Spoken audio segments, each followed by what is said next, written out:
Okay, I think I've got it going. All right. I changed my mind. I decided those greens were too close together, so I would demo with two strands that were further apart. I'm not going to worry too much about how neat it is because we're just doing a quick and dirty. So all you got to do is catch, you've got two strands loaded onto your needle, and you just do one stitch. Then you come back in and do the other stitch, catching that color.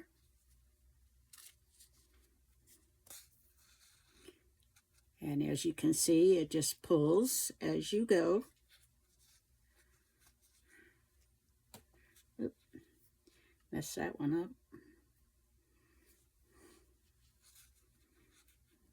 Okay.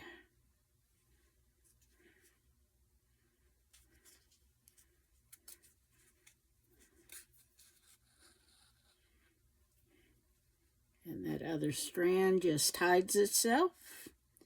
And you pick up the pink again.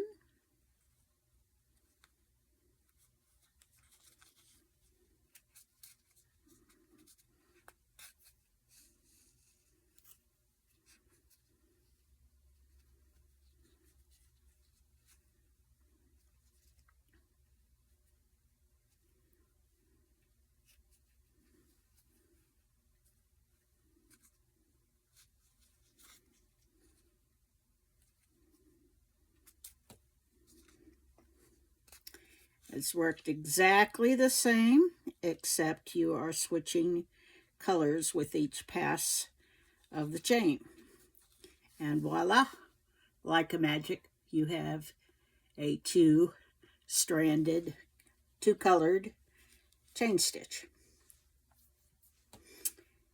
And I think I told you before, I used it in a sun with two shades, like an orange and a yellow.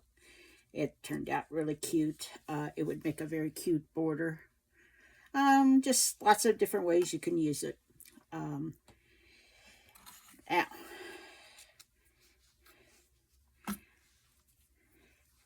let me show you how to do a spider rose on our actual piece.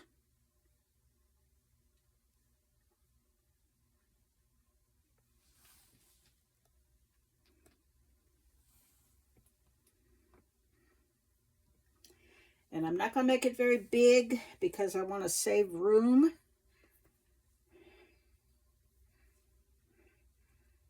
for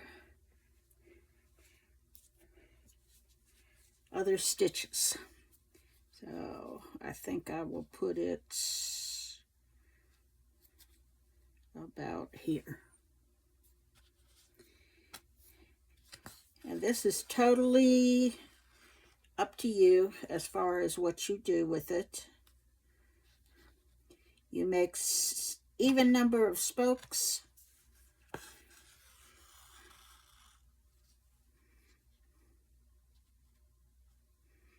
And try to keep the length equal, because if you don't, you're going to run into problems when you get up towards the end and have it filled.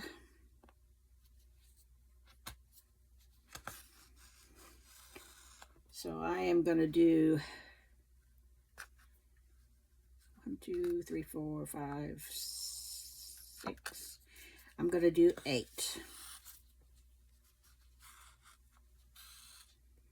And that's just like a double cross. And come on. That's too short.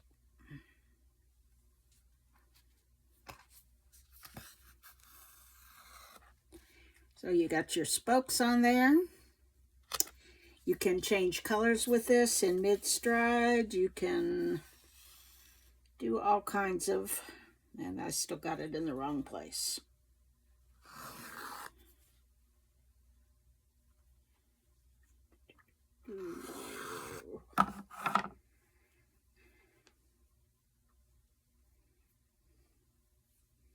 That's one thing about embroidery. You can always back out and start over again or go with the flow. Okay. That looks better.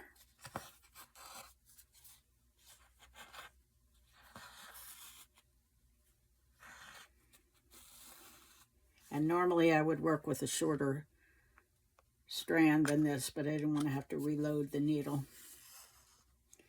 Okay, all you're going to do is come up in the middle of that star. Get it closer so you can see the needle. And you are going to go, don't want to do that, I caught some of the strands. You are going to just alternate over, under, over, under.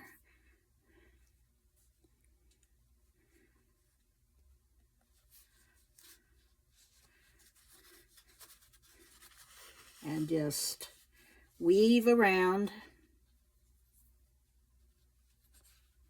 until you get those spokes filled. Sometimes I change directions, sometimes the idea is to get a woven look.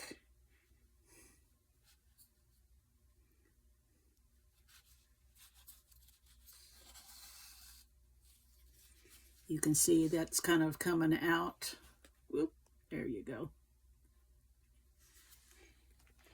And you just keep weaving until you have got it all filled.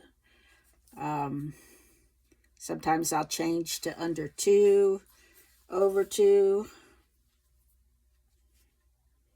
It doesn't really matter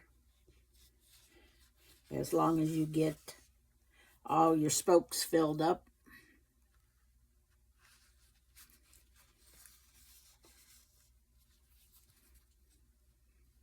Okay, now I'm going to go backwards.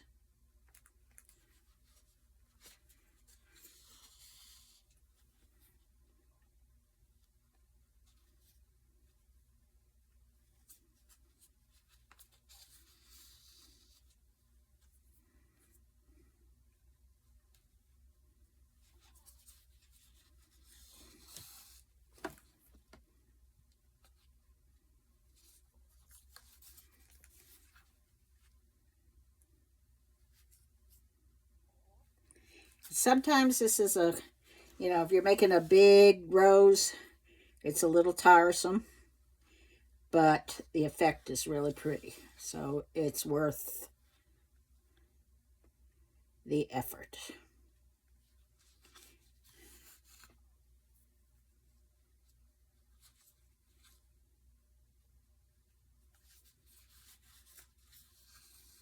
And it is very pretty when you use variegated threads, but you can do the same thing with solid threads.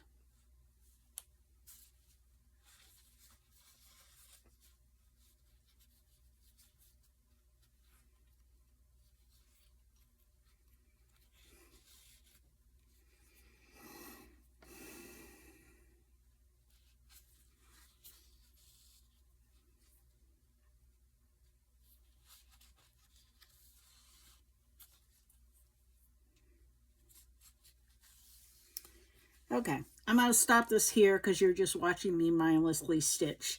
You just keep weaving it around. Let me find, there we go. Weaving it around until you get all the spokes full, and then you tie it off. We'll talk to you soon. Thanks for watching, and come on back for some new stitches next week. Bye-bye.